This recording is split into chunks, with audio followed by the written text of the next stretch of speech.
Good morning, Arthur. Thanks so much Good for morning. spending your hey, good morning, good morning. Thank you very much for spending your time with me and the audience here in Vietnam. And you are amazing, and we would love to hear the story and how the journey all started. Okay. Absolutely. Well, it started when I was a child. Ah, You go to school, right? So what happened was that my teachers basically kind of were a little bit disappointed, or maybe a lot disappointed, in my performance in grade school, and mm, so I have these problems with my brain. I've got like ADHD and also kind of dyslexia, and anyway, they compared me to all the other kids, and honestly, I just didn't compare. ah, And so what happened is they called my parents, Mr. and Mrs. Carmazzi, your son Arthur is special, okay, which is ah, code word for stupid, right? And wow. um, and so they said, we need to put him in a special children's class. So they put me in this special kids class for people that, well, you know what it is, right? So Mhm. that What can't. year was that? When was that? That was when I was a kid. I don't know. I think like maybe third grade or something like that. Oh, And so maybe fourth grade, somewhere around there. Anyway, what happened was they ended up putting me in this with this teacher, and this teacher's mm, name was Mrs. Kelly, and she was very sweet and very kind, and it made me feel like, wow, it's really great to be stupid, because the more stupid I behaved, the more attention I got, and I liked attention, right?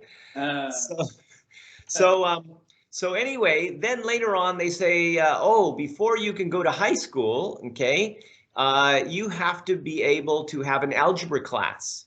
And I'm like, what? mm, Algebra? No, I can't do that. That's like math for smart kids, right? And uh, then I said, no, no, no, you can't, you have to have this algebra class. So I go and I have this algebra class. So the very, very first report card, okay, that I got in this uh, algebra class, okay, what do you think I got? mm, I don't know.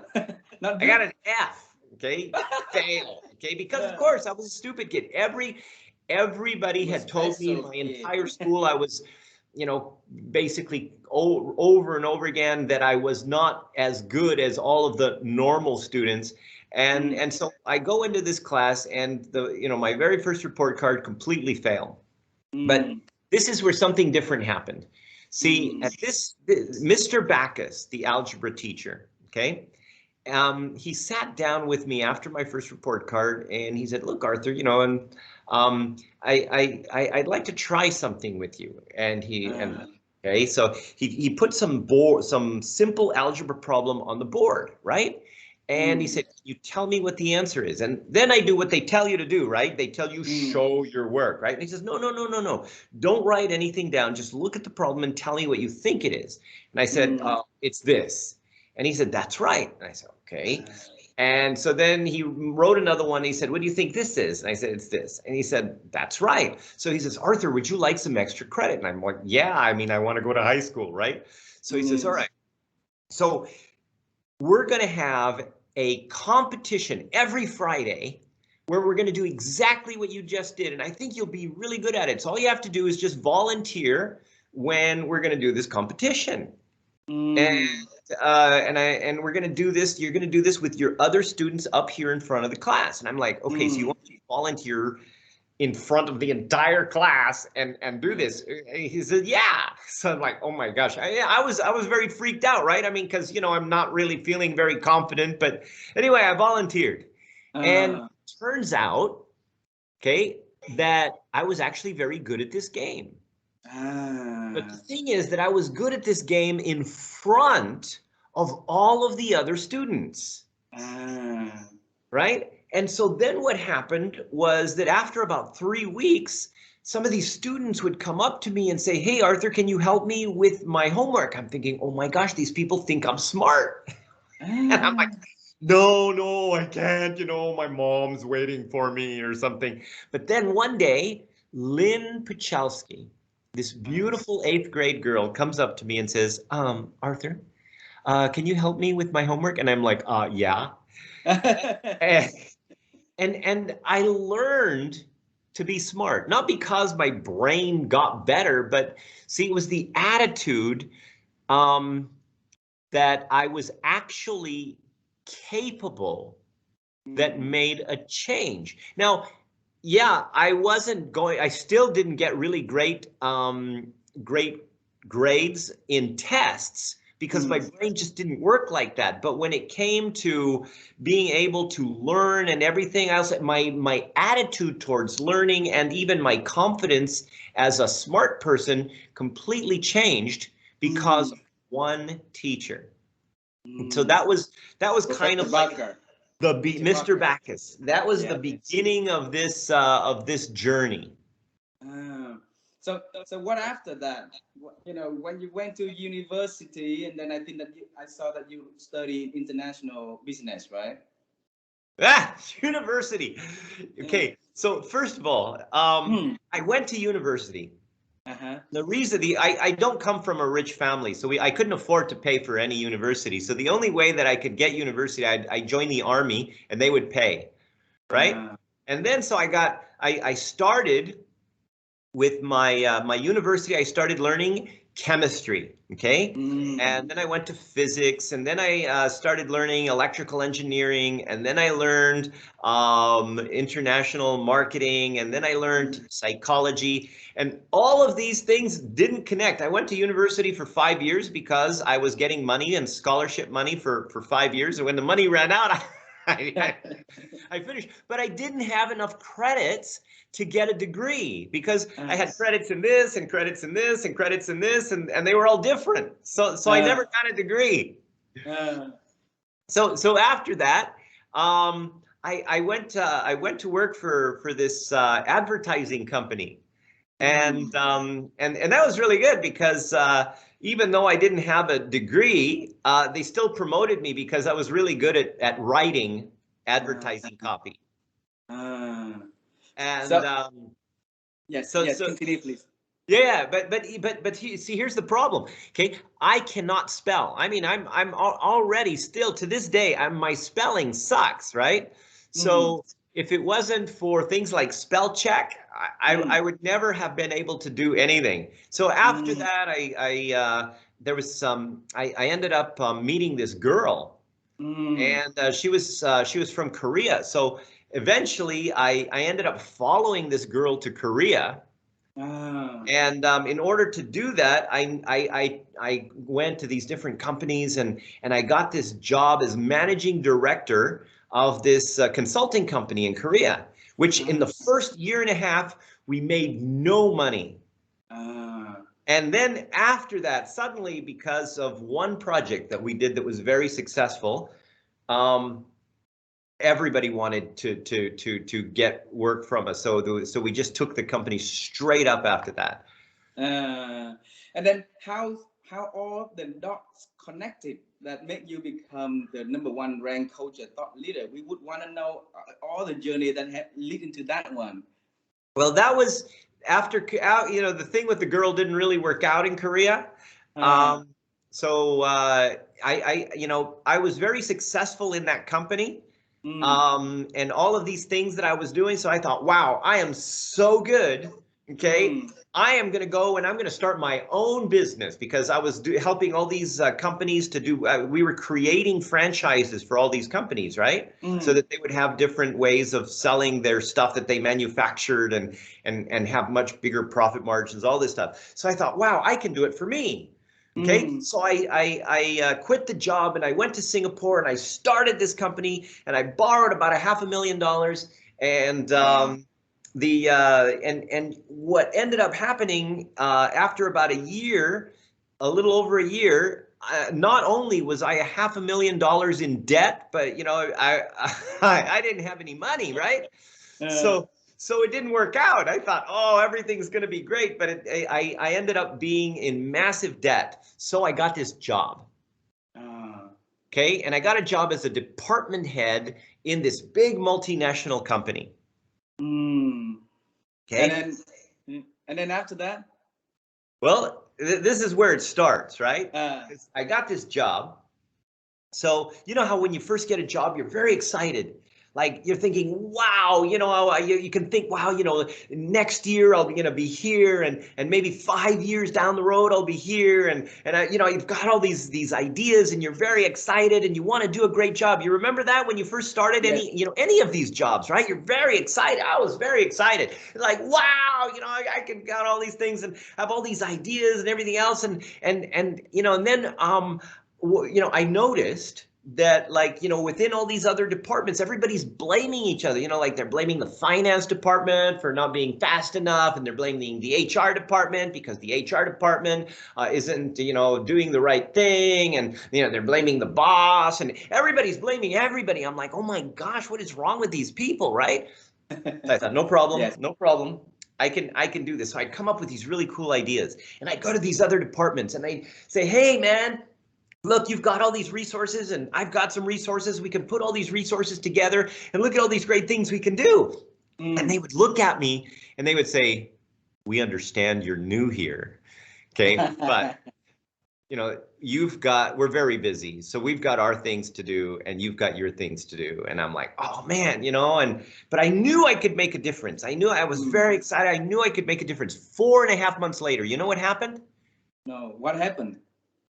Without even realizing it, I started to blame people, and it's like, oh my gosh, those people in finance and all these people over here, and the marketing guys are not supporting us, and I'm blaming everybody. And then people would come up to me and say, hey Arthur, can you help us with this? Can we work together with this? So I say, look, I'm very busy. You do your thing, I'll do my thing. I got sucked into the culture.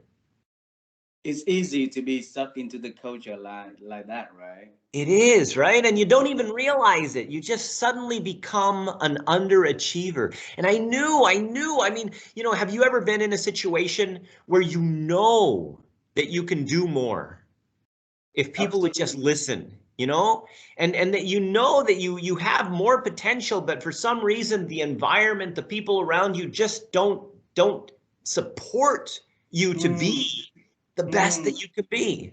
And people, and I felt that I knew I could do more, but I felt stuck. I just felt stuck. How did you realize that you got sucked into that bad culture? No, I didn't realize it at the time. At the time, I just felt stuck. And of course, I was blaming other people for it, right? Because it was not my, and so one day I decided, oh man, you suck. I mean, not you, but like me when I was looking in the mirror, right? And I'm thinking, man, okay, so this is not you, because the kind of personality I am. I mean, I want to do things, I want to achieve things, and honestly, I was just doing busy work half the time, and not really being. I wasn't, coming up with my ideas anymore, because it's like, what's the point? I wasn't really, actively coming up with new strategies, because, nobody really appreciated it or did anything about it. So it's like, what's the point? And so I just did busy work, which made me feel less valuable. But I needed the money, so I kept the job, right? Yes. And so what happened was, this day, I decided I was going to go and talk to all these bad people that are making my life difficult. And so I found out something very unexpected. What is I that? found out that these people were real human beings. And they also got sucked in. They also had, high ideas and aspirations and wanted to do big things, but they also got sucked in. So I'm thinking, wow, okay, it's not really the people, it's the culture. And so I'm thinking, okay, so if this, maybe I can fix it, because I wanted to fix myself. I wanted to fix my problem. So since I was doing busy work anyway, I would use this extra time to do some research on, why people are doing this. And I'd look at different concepts of personality, and there's all these things about personality. They're all different. So some people say it's this, some people say it's this, you got this, and then you got Carl Jung's stuff that is being used by all these other people, which turns out that it's not even empirical. And you got all these different things, right? So I thought, okay, if everybody can't be right. So, Then I started looking at different ways of why people are reacting, emotions, and then I started looking into some research about brain processing. And so then I started to do my own research on brain processing and all these different kinds of things, and why people are acting and reacting. And I created this set of models, okay, why and how people are doing what they're doing in groups, okay, which I then applied in this company, and we ended up saving the company $17,000 a week in wastage. Wow. Right? Just simple things to change, small things. Mm. And after that, then I started writing articles, and then I got on the radio, and then people started calling me, and then I got on TV, and so then people start to kind of look at what I'm doing, and so I was able to eventually quit my job, and all of that work that I'd done was the beginning of what later became directive communication psychology. Mm. And so from there, we built up this whole ecosystem and all of the systems and processes and infographics and everything. And then after that, after having a number of successful implementations across, about companies mostly in Asia, including Vietnam. Okay, we did some work with Triumph in Vietnam, for example. And so we did, there was a lot of different factors that could be applied by other people, right? So I can just do one thing. So I franchised it. So now, we have more than 680 licensed directive communication psychology consultants and trainers in 28 countries, but not in Vietnam yet. Maybe you need to build those consultants in Vietnam, right? Absolutely. But Arthur, I would like to bring you back to when you was doing the research and came up with the framework, and then you propose it to the management so that apply, saving. You said that 17,000 USD per week, right? No. We didn't apply it to management. I only started applying the principles in my work. So we didn't tell management, hey, do this. Management wouldn't have listened anyway, right? Yeah. Only applying it in my work. And even after we saved the $17,000, they were saying, hey, that's a good job. That was the extent of it. That was the whole thing, right? I would be interested to know two things. Okay, the first one is you had a book on identity intelligence.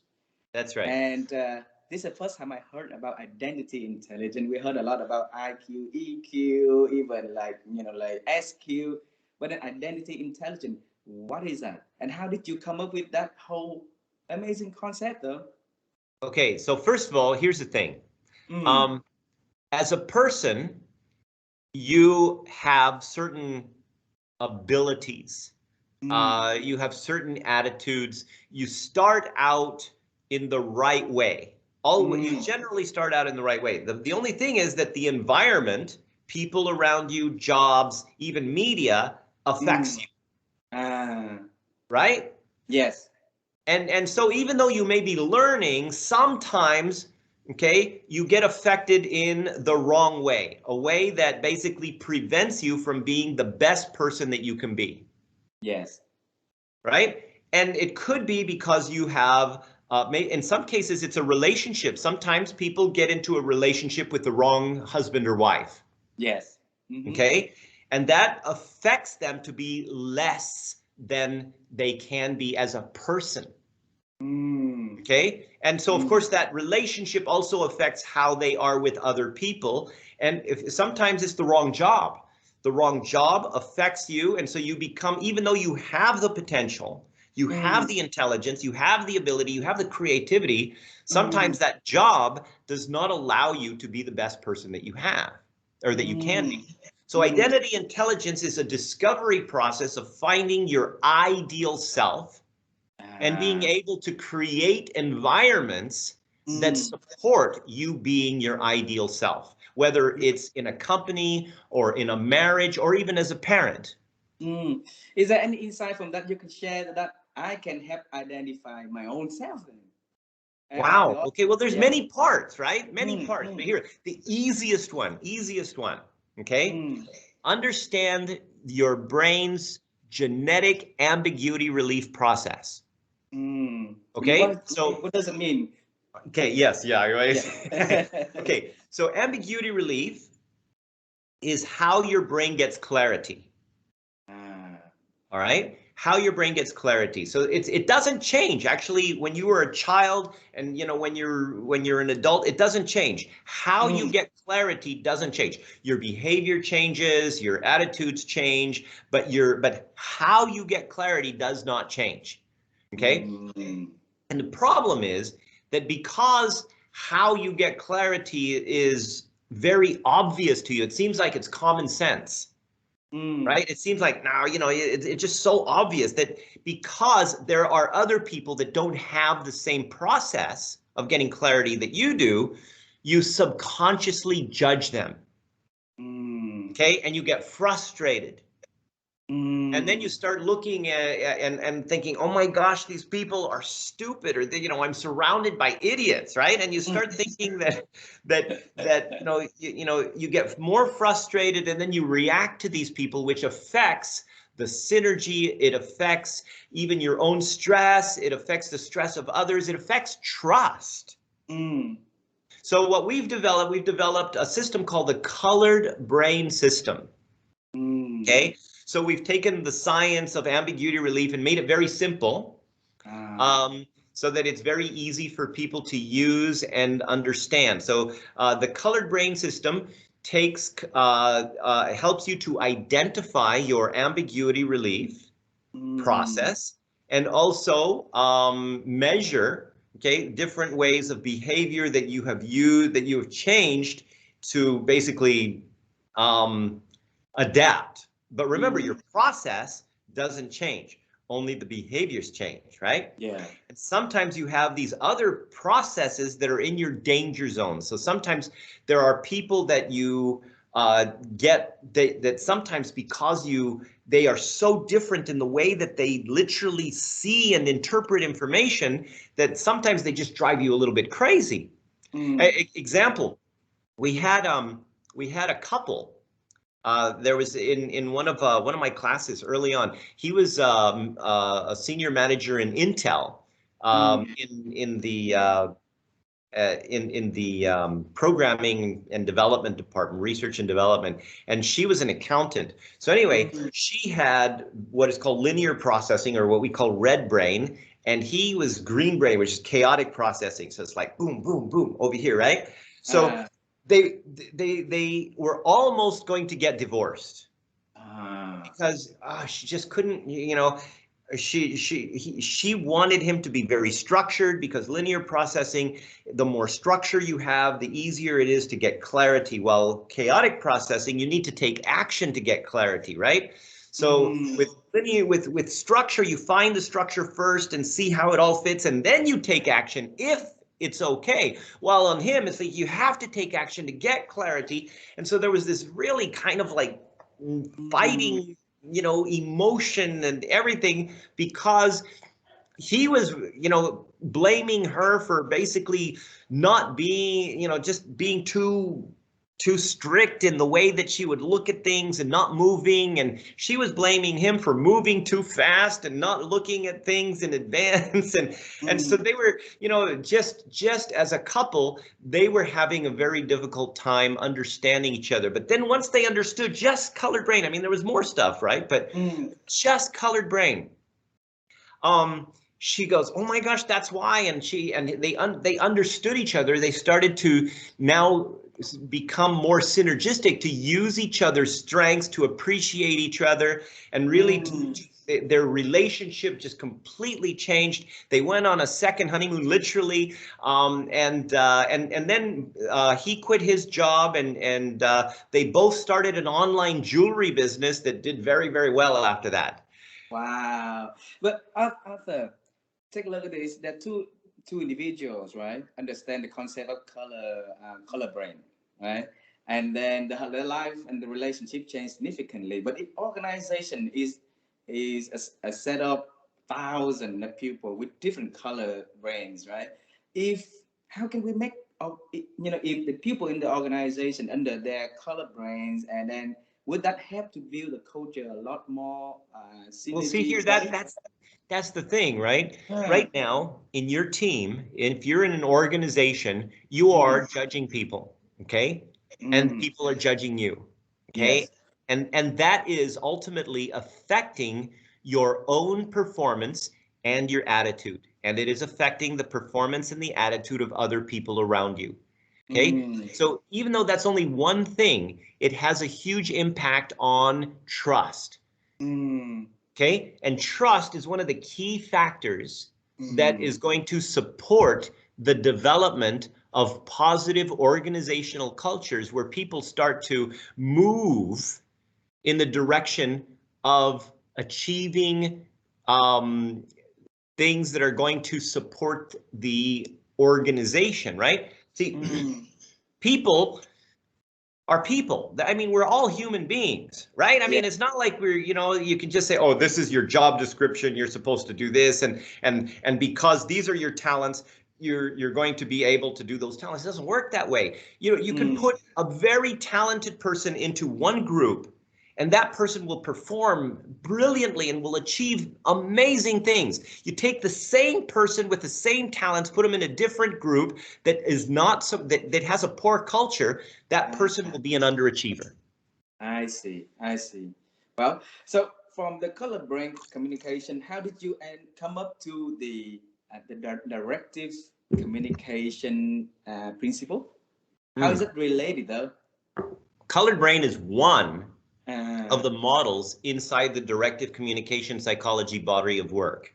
uh, Directive communication psychology is many different models, but when you mm, put them together, it really helps you to understand how and why people do what they do in groups and mm, how to influence those groups.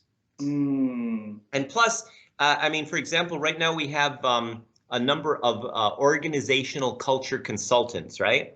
So these yes. culture consultants, we certify them and they get an internationally accredited certification by the American Institute of Business Psychology. And what happens is one of the key things that is making these people successful is a tool that we developed that is the culture evolution tool. Okay. Mm, And or organizational culture evolution tool. Okay, anyway, because yeah, culture is different, right? I mean, but yeah, the organizational culture evolution tool. And what happens is that with this tool, it will identify the level of an organizational culture. So there's these 5 different levels based on the culture revolution model. mm, Okay. And so what happens is that over 60% of the companies that we found are in the lowest level of culture evolution. really? Okay, which is the blame culture, Uh, where basically there's not very much trust. People are not very proactive. You have to wait. People are waiting to be told what to do. uh, Um, and people are not really happy with their jobs. mm, Okay, so here's the thing. Okay, if let's say, for example, you're a company mm, and you say, hey, I want to benchmark my culture because I want to know what it is, right? mm, So you think, mm, oh, maybe there's a problem with my culture. I don't know, right? But I should figure it out. So what happens is that you go and you let's say, for example, you get one of these consultants to do a simple benchmark, which they can do pretty inexpensively, okay, compared mm. to a normal culture audit. Okay. Okay. So the risk is low for a company to do this. Now, the moment that the company gets this benchmark, okay, especially if they're in that 60%, Mm, it's like when you go to the doctor and you say, "Oh, doctor, my elbow's been hurting for the past year, and mm, I'd like you to look at it." And then the doctor comes back and says, "Ah, sorry, you have cancer." It's like, what? mm. suddenly your priorities change, your budget also changes, right? So when you Yes. find out that your culture is actually preventing you from really achieving the results as an organization that you could have, well, Mm. suddenly you have more budget and more resources to put into that. And so this is why a lot of our organizational culture consultants are very successful. Wow. So how do our audience here in Vietnam get certified through that program that designed by you, Arthur? Well, okay, first of all, one of the, you can, first of all, understand the process. The process you can look at is, you can find it at culturechange.academy. So that's an Mm. article that tells you Okay. all about culture change. But in there, there's a few buttons that says become an organizational culture consultant. Ah. So if you wanted to do that, you can do that. Or you can just email me and I can set you up. Okay. Wonderful. Wonderful. I think that I Because it would will. be great to have Vietnamese. See, the thing is that language is a very important part in, Mm. the development of culture. So even though we've done work in the Middle East, we've done work in Pakistan, we've done work in Iran, Mm. in of course Malaysia, Singapore, in creating these organizational cultures. When it Mm. comes to places like Vietnam, where it's very language specific, most Mm. people do not speak English, Mm. right? So that's why you need culture consultants who actually speak the language. I got it. I got it. I think I really appreciate the sharing you sharing with us today, Arthur. And I believe that everywhere now people are talking about cultures and how to make a better culture. It's part also to help organizations to retain and attract talents. Also, instead of having the current culture, if they can shift it to the better way, then maybe they could achieve a better result that they thought they could possibly be. Right. So there's a lot of HR professionals, there's a lot of consultants who are eager to learn and become an expert in culture development. And definitely, I will share these talks to those specific group of individuals. And then eventually, if they want to come to become expert, I will connect them with you and then see how we can build that talent pools up. All right, for this market. All right. Well, it'd be great because I mean, when we started doing this, we in the Middle East, Mm, um, there was a lot of Saudi companies that suddenly became very interested because Saudi is trying to rebuild their mm, country in a very different way, and they've got this mandate by 2030, the entire culture of business and commerce and everything is going to be revamped. So mm. the government. We've done some work with Saudi Post and some of the other government institutions, and now a lot of before the government used to be way behind. Okay, Mm. now the government is ahead. Now that the private sector companies need to catch up. Oh, really? Yeah. Oh, that's surprising. And Arthur, before we say goodbye to you, I would want to pick some tips for if we want to be better at directive communication. Is there any specific tips that you can share with us so that we can Wow. reflect Well, and learn? yeah. I mean, just you can look at directivecommunication.net. There's a lot of stuff in there. If you Mm, want to go to coloredbrain.com, there's a lot of mm, videos. Actually, if you follow me on YouTube at mm, youtube.com/Carmazzi TV, mm, then very easy to, yeah, I post videos every week. mm. And there's a lot of content and information there that'll give you some great insights. Of course, if anybody also wants to be a directive communication certified consultant, which is different, then you can Ah, contact me and we can set you up, or you can go to trainthetrainer.asia. Asia and become a certified directed communication. Yeah, they're different, right? The culture Uh, consultant is one process, uh-huh. and directive communication psychology is another one. Okay, got it. Thank you so much, Arthur, for your time. Thank you so much for sharing your story from being a special kid and for a third or fourth grade up until now. Your journey is amazing, and we really admire what you do. Thank you so much for doing that, and I wish you all the best. I wish your family all the best, and hope that one day that we will be seeing you in person, and hope that one day that our audience here will have a lot of chance to interact with you in person too. All I right. would love that. I really enjoy my time in Vietnam. All right. Okay. Thank you, Arthur. My pleasure. Bye bye. Bye Have a nice bye. day.